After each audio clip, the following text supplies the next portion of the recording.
Sweetie, you look tired.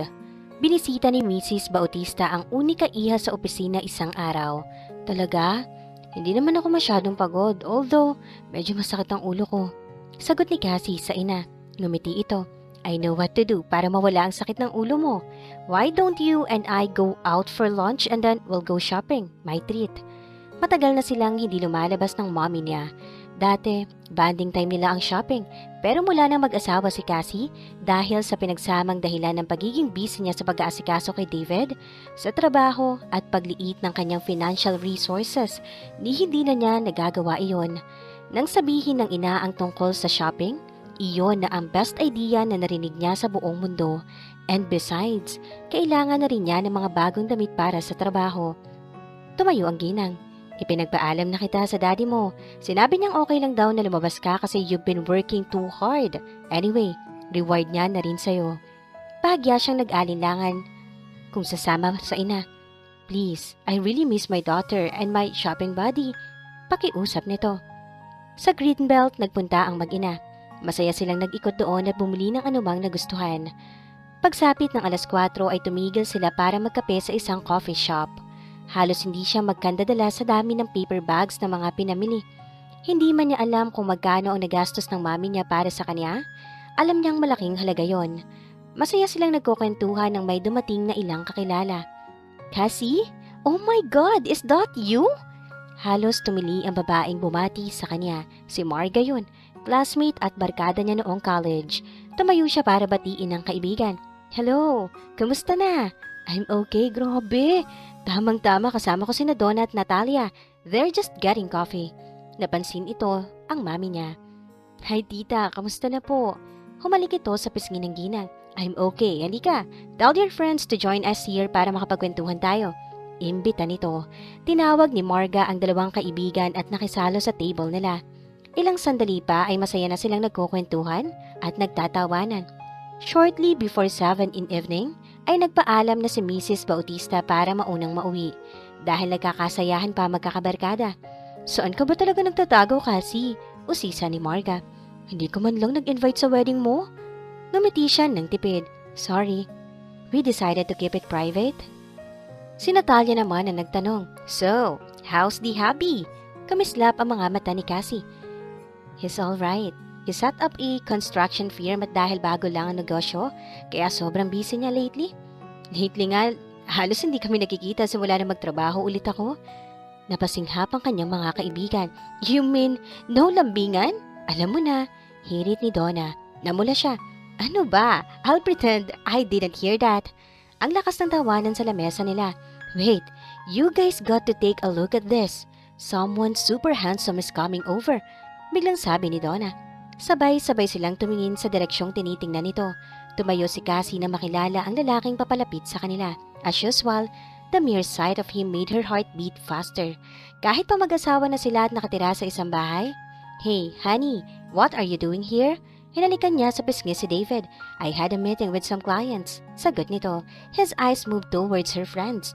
David, these are my college friends. Isa-isa niyang ipinakilala ang mga kaibigan sa asawa.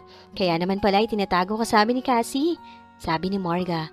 Ngumiti lang si David bilang pagbati sa mga kaibigan niya. Look, I need to go back to the office and finish some stuff. Okay ka lang ba or do you want me to come back later and pick you up? Tanong nito sa kanya. Huwag na, I'll be fine. I have the car anyway. Dumako ang tingin nito sa mga shopping bags na nasa paanan niya. Yours? Tumango siya. Yup. Gusto mong ilagay ko na sa kotse ko para wala ka nang bubuhatin. Nginitian niya ito ng matamis. Sige, thanks honey.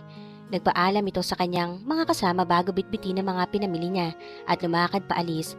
Bahagya pa lang itong nakakalayo ay nagsalita na si Natalia. Oh my God, he's so cute! Ang sweet pa, grabe. Segunda ni Marga. Super swerte mo talaga, Cassie. Ani Donna. She smiled sweetly. She was thinking exactly the same things. Dahil sobrang tagal na hindi lumabas kasama ang mga kaibigan, nalibang ng husto si Cassie at nakaligtaan ng oras. Past 10 na ng gabi nang nagkayayaan silang umuwi dahil lumipat pa sila sa restaurant para mag-dinner. Inakala niyang okay lang na gabihin siya ng uwi dahil lately, hating gabi na nakakauwi si David sa dami ng trabaho nito sa opisina. Inakala niyang mauuna pa siyang dumating sa bahay kaysa sa asawa. She was wrong.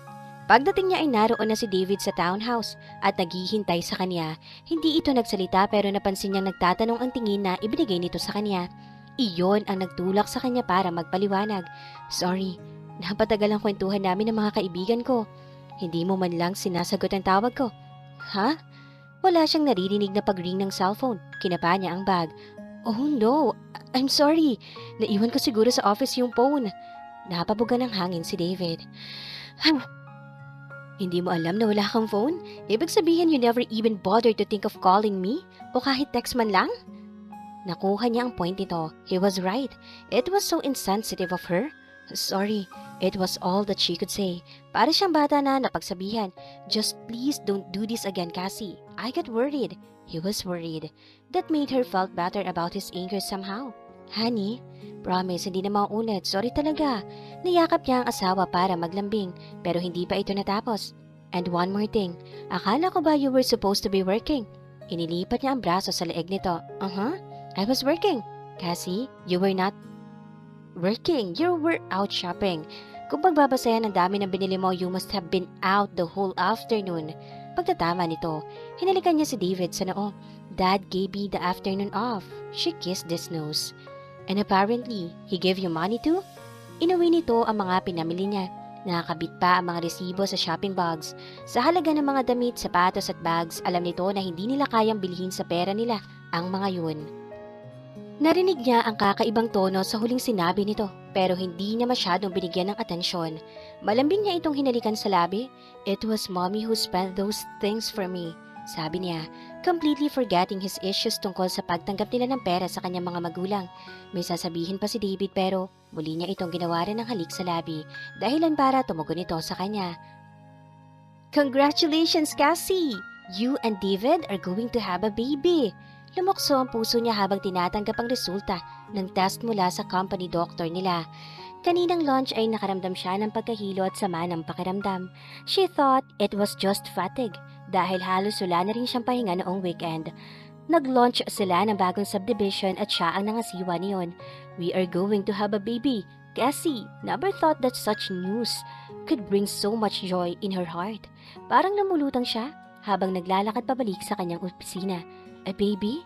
Dali-dali niyang kinuha ang telepono para i-dial ang numero ni David. Iimbitahan niya ang asawa na lumabas. They would have the loveliest dinner pagkatapos ay sasabihin niya ang magandang balita. May I please speak with David? Sabi niya sa sumagot na receptionist. Kilala na nito ang boses niya. Ma'am Cassie. Yes, Matet. Kanina pa po kami kumukontak sa iyo ni Sir David. Talaga? Sorry about that. I gave my secretary the day off kasi nagtrabaho kami noong weekend. And I was out of the office kaya walang sumasagot sa phone dito. Opo, nakailang tawag na rin si Sir sa cellphone niyo. Inilabas niya ang cellphone sa bag para i-check. May 10 missed calls at ilang mensahe galing sa asawa. Nasa room ko rin yung cellphone, paliwanag niya habang sinisimulang basahin ang mga text messages. Is David there now? Umalis po siya kaya nga po kami tumatawag. He had to go out of town. Doon po sa resort project nila sa Batangas. May emergency po kasi. Baka doon na siya mag-overnight. Paliwanag ng receptionist. Pinabasa niya ang eksaktong message na pagpapaalam ng asawa. Sige Matet, I'll just call him sa cellphone ko. Okay? Ma'am, baka mahirapan kang tumawag kasi ang alam ko po, wala nga pang cell site doon so wala halos signal. Subukan ko na rin, baka nagbabiyahe pa lang siya so I could still reach him. Sige po, thanks again Matet. She dialed David's cell number after talking to the receptionist pero busy yun. Ilang ulit siyang sumubok na kontakin ng asawa. Nagpalipas siya ng ilang minuto. Pero nang sumunod niyang pagtawag ay out of coverage area na ang number nito. Ibinaba niya ang cellphone, feeling slightly depressed. She wanted so much to share this moment with him. Pero nabasa niya somewhere na hindi dapat nalulungkot ang buntis dahil nakakaapekto iyon sa baby. She decided to call her mom pero wala ito sa bahay. Ang ending ay tinawagan niya ang mga kaibigan para i-share ang magandang balita. Nasa isang sikat na restaurant and resto bar sa Greenbelt si Cassie at ang kanyang mga kaibigan para i-celebrate ang pagbubuntis niya. Hindi siya uminom ng alcohol dahil sa kanyang kondisyon, kaya juice ang ininom niya. Nagkakasayahan ang lahat nang nagring ang cellphone niya. Private number ang pinanggagalingan ng tawag na sinagot niya. It was David. Hey, honey. May sinabi ito. Sorry, I can't hear you. Lipat lang ako. Tumayo siya para pumunta sa lugar na walang maririnig na ingay. Where are you? Tanong ni David. In Greenbelt with friends. Hindi na niya masabi na selebrasyon iyon. Gusto niya ay personal itong malalaman na buntis siya. Okay, malamig ang tono ng asawa. Did you get my messages? Yeah, I was calling you pero wala ka yatang signal. When are you coming back? Uuwi na ako bukas. Hurt siya dahil hindi man lang ito nagpaliwanag ng tungkol sa pag-alis. Alam na niya ang dahilan pero sana man lang. Okay, sabi niya upang basagin ang katahimikan sa linya. I hope you're not planning on staying out too late. Paalala nito. Ayun, kaya naman pala parang mainit ang ulo nito sa kanya. She looked at her watch. Halos hating gabi na. Ganoon na pala katagal siya sa labas. Nainis din siya sa sarili. In her condition, she shouldn't be out late pero hindi niya talaga napansin ang oras. Yes, I'm just planning to go home right now. She said guiltily. I'm sorry, David. He didn't acknowledge her apology. Galit ka ba? Tanong niya. Narinig niya ang buntong hininga nito. Look, Cassie, ilang beses akong tumawag sa cellphone mo bago ako umalis. Hindi kita nakausap. Again? Hindi mo yun sinasagot. I traveled to Batangas for endless hours. Humarap ng sandamakmak na problema dito sa project site at nakiusap sa mga tao dito na ihanap ako ng telepono dahil nag-aalala ako na hindi kita nakausap. Hating gabi na pero walang sumasagot ng landline natin sa bahay. So again, I was so worried. Tapos tinawagan kita sa cellphone mo and what did I find out? You are out partying with friends? How is that supposed to make me feel? Cassie realized how bad it must have sounded to her husband. Lalo tuloy siyang na-frustrate. At the same time, she felt defensive dahil totoong hindi sinasadya ang lahat na nangyari. She did try to calm him. Ito rin naman iyong umalis. Ano sa palagay mo nararamdaman ko ngayon, David? Granted, hindi ko nasagot. Yung phone pero, alam mo naman kung saan ang office ko. Subalit hindi ka man lang dumaan bago ka umalis para makapagpaalam. This day is so important for me tapos hindi ko ma-share with you. Buti nga available ang mga kaibigan ko para samahan ako. Hindi na niya itinago ang hinanakit. She let it all out. Natigilan si David sa kabilang linya. What do you mean? Hindi niya intensyong sabihin ang resulta ng kanyang check-up dahil gusto niya special ang pagsasabi niyon but she was upset. I'm pregnant, David. Saad niya sa asawa. Isang mahabang katahimikan na namagitan sa kanila. Akala niya ay naputol ang linya. Are you still there? Tanong ni Cassie sa asawa. Nagbago ang tono ng boses nito nang sumagot. Yes, I'm going home now. Cassie, just wait for me. Bigla naman nakaramdam ng kasiyahan si Cassie ng sandaling iyon. At dito na po nagtatapos ang kabanata ng ating kwento. Please like, share, subscribe for more updates. Maraming salamat po.